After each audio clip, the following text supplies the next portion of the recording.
Saat Bapak divonis tertular COVID-19 nih ya, apa yang pertama sekali ada dalam pikiran Bapak? Baik-baik saja.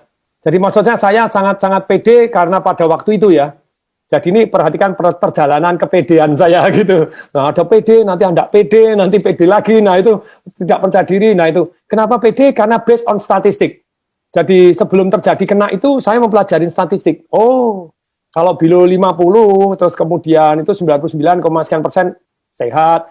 Apalagi kalau istilahnya tidak ada penyakit bawaan begitu ya. Saya kan tidak ada penyakit bawaan. Begitu kurang minum, saya mulai begitu saya menggigil saya ngebel lagi. Harus air hangat. Nah ini. Jadi kalau saya ditanya, pertanyaan saya begini, ini ilmiah, tabayun boleh buka ayo data ilmiah. Kalau obat belum tentu, masih di dalam riset. TCO masih belum tentu. Minyak kayu putih katanya masih belum tentu semuanya. Tapi pertanyaan saya, obat ada efek negatifnya?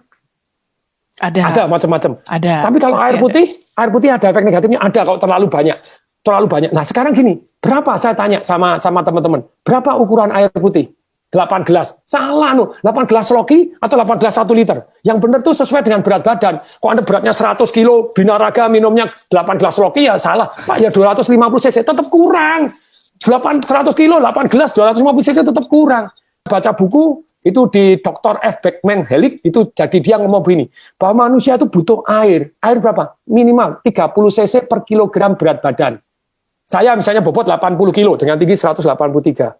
Bukan 8 gelas, yang benar 2,4 liter, 30 cc kali kilogram per berat badan. Pertanyaan saya, betul nggak kalau kurang air, ayo para dokter, para ilmuwan, kalau kurang air 4% Anda lemes, kurang 7% Anda sakit. Ayo mari kita buka, cari data, cari buku boleh. Kurang 20% Anda mati. Dalam hidup ini semua boleh kurang 20%. Mati. Anda kurang 20% apapun boleh. Kurang protein, kurang kalsium, kurang oksigen 20% Anda masih hidup. Tapi kurang air 20%, you die. Pertanyaan saya, kenapa di rumah sakit tidak diwajibkan minum? Halo rumah sakit. Ini penting sekali. Kenapa tidak diwajibkan minum? Lupa itu kan harusnya minum sadar sendiri. Tidak bisa. Saya ini tidak punya pengalaman sakit, saya diinfus. Karena diinfus saya pikir tidak perlu minum.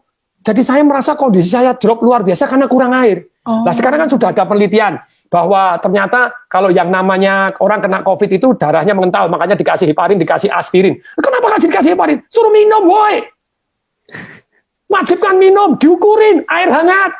Halo, please deh tolong disampaikan ke semua rumah sakit, semua orang-orang dokter-dokter, please. Karena ini ilmiah.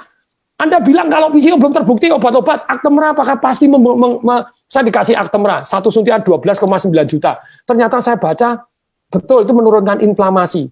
Tetapi kalau Anda kena pneumonia, kena TBC, kena itu mati loh. Banyak yang itu ada penelitian tuh, dikasih 5, ada yang ini mati loh, ada yang bahaya. Makanya saya suruh tanda tangan tuh, if something happen. Nah kalau itu belum terbukti menyehatkan, kalau air terbukti kalau kurang mematikan, kenapa tidak diwajibkan minum? Hoi. Sorry, saya sangat-sangat emosional karena saya ngerasain tidak bisa bernapas seperti apa. Mestinya kan air toh, supaya airnya, aduh nih, jadi diwajibkan minum. Jadi wajib, diukurin, wajib minum, ayo minum sedikit, 100 cc air hangat, 100 cc air hangat. Kalau Anda tidak percaya, perhatikan, kalau Anda lagi demam panas, Anda minum air hangat langsung, Anda beres keringetan, diukur, langsung suhunya turun kok. Iya. Coba, kalau ini sudah terbukti menyembuhkan, kenapa kok tidak diwajibkan? Wajibkan, boy. Saya sangat-sangat gemes ini. Semoga ini jadi viral, tidak apa-apa. Jadi amin. Diwajibkan. Jadi jangan obat doang, jangan infus doang. Kalau memang kurang harus wajib dijami. Sekian minum sudah belum, diukurin, diiniin, kasih air hangat. Nah kan tubuhnya jadi darahnya jadi mengalir lebih lancar. Terbukti. Kemudian kan dong, minum.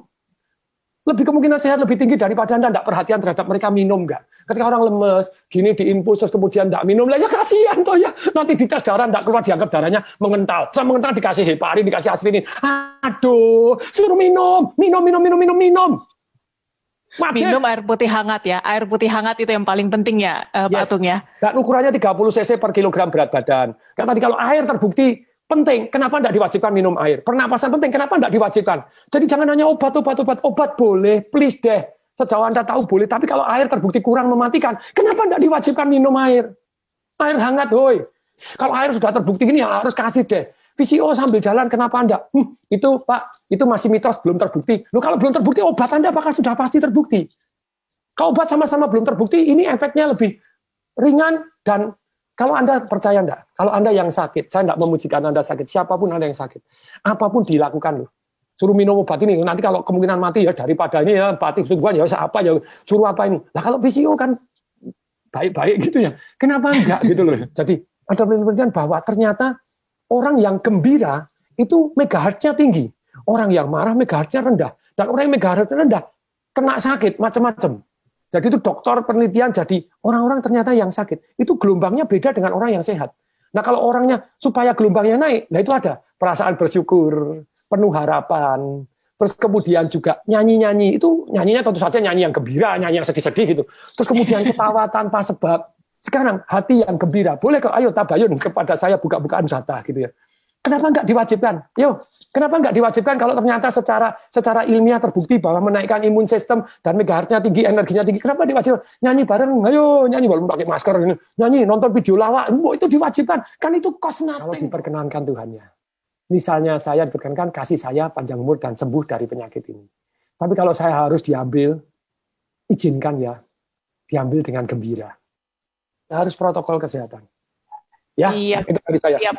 Baik Pak Tung, terima kasih banget Pak sudah mau sharing sama Tagar TV. Sehat terus Bapak dan semoga kisah ini bisa memotivasi mereka yang sedang berjuang melawan corona ya Pak ya. Ya. Salam dahsyat. Salam dahsyat.